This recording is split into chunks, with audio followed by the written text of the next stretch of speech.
Hi guys, welcome to my channel delivery help. आज मैं आपको बताने जा रहा हूँ अगर आपकी स्विगी की आईडी ब्लॉक हो जाती है तो उसे रीओपन कैसे करना होता है।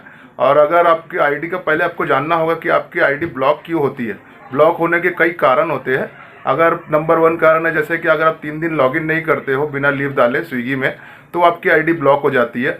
और नंबर 2 जैसे आपको कोई फ्लोटिंग कैश अगर आपका ओवर लिमिट हो जाता है और अगर उससे आप भरते नहीं हो तो भी आपकी आईडी ब्लॉक हो सकती है।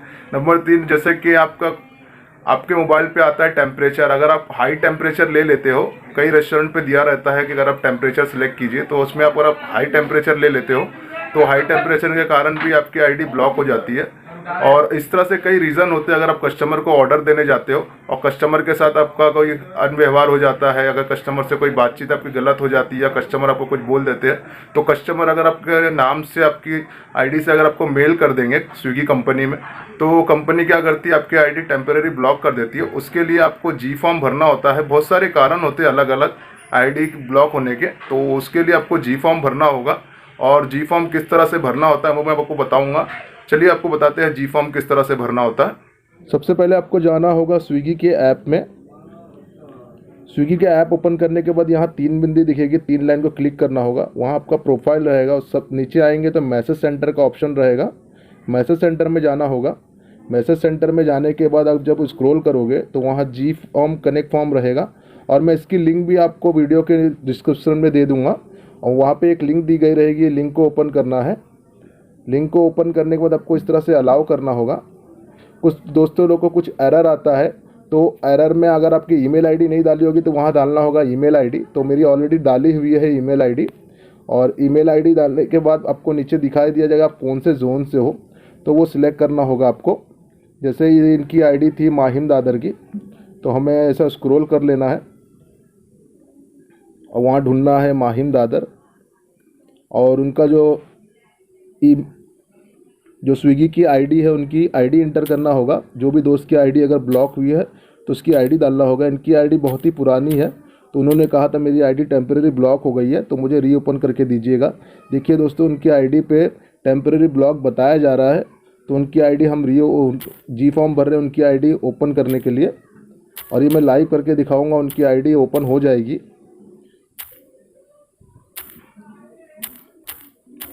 और फिर उनका मोबाइल नंबर इंटर करना होगा। मोबाइल नंबर इंटर करने के बाद उनका नाम लिखना होगा।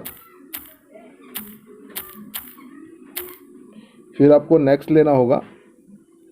नेक्स्ट लेने के बाद जब आप स्क्रॉल करोगे तो यहाँ पे कई कंसर्न होते हैं। आप उसमें से आपको अनेबल टू लॉगिन क्लिक करना है, जो कि तीसरा ऑप्शन है। अगर इस तरह से कोई भी रीज़न सेलेक्ट करना होता है पर आईडी ब्लॉक के लिए अनेबल टू लॉगिन में जाना होगा आपको। फिर आपको नेक्स्ट लेना होगा। नेक्स्ट लेने को जब आप स्क्रॉल करोगे तो वहाँ पे आपको 3 ऑप्शन दिखाई दिया जाएगा। Not receiving OTP, app this showing temporary block, can not find, मतलब आपको कुछ पता नहीं चल रहा है तो अब तो तीसरा ऑप्शन लेना होता है। पर अभी आईडी अगर ब्लॉक होती है तो उस पर यही लिख के आता है app showing this is temporary block, तो वो बीच का ऑप्शन लेना होगा आपको। उसके बाद आपको ऐड फाइल करना होगा। ऐड फाइल में जाओगे आप तो आपको सिलेक्ट फाइल करना होगा। सिलेक्ट फाइल करने के बाद आपको इसमें बहुत सारे ऑप्शन होते हैं तो सब भाई मेरे इसी में कंफ्यूज होते हैं किस में जाना होता है। तो उसमें आपको DCIM में फ़ाइल मिलेगी। DCIM में आप पहले से स्क्रीनशॉट लेके रखिएगा तो आपको इजी हो जाएगा। स्क्रीनशॉट लेके दिखेंगे तो आपको ऊपर ही आपको दिखाई दिया जाएगा कि आपकी आईडी का ब्लॉक है जो टेम्परेरी। स्क्रीनशॉट लेंगे तो उसके बाद अपलोड करना होगा। जब फाइल अपलोड हो जाएगी तो उसके बाद आपको सबमिट करना होगा। सबमिट करने के बाद आपको बताया जाएगा आपका जो कंसर्न है सक्सेसफुली सबमिट हो गया है रिस्पांस। और आपको इसके बाद आपको 24 घंटों के अंदर कॉल आता है। पर जो कि आईडी ब्लॉक होती है तो कंपनी भी देखती है तो जल्द से जल्द आपको कॉल आता है। कॉल आने के बाद आपको रीज़न बताया जाता है कि आईडी आपकी किस तरह से ओपन होगी। तो इस तरह से आपको जी फॉर्म भरना होता है गाइस। फिर आपको कॉल आता है जैसा मैंने जी फॉर्म में कहा। और आपको होप करता हूँ आप इस तरह से गलती दोबारा से रिपीट मत कीजिएगा कि आपकी आईडी ब्लॉक हुई है, क्योंकि आपकी आईडी परमानेंटली ब्लॉक हो सकती है तो कंपनी आपको फिर आईडी ओपन करके नहीं देगी। और अगर आपकी आईडी 1 टाइम ब्लॉक होती है तो कंपनी आपकी आईडी वापस से अनब्लॉक कर देती है। और कंपनी को चाहिए मतलब जो डिलीवरी पार्टनर है वो सही से काम करे। और हम अपनी तरफ से सही ही काम करते हैं पर कुछ रीज़न होता है जिसके कारण आईडी दोस्तों ब्लॉक हो जाती है।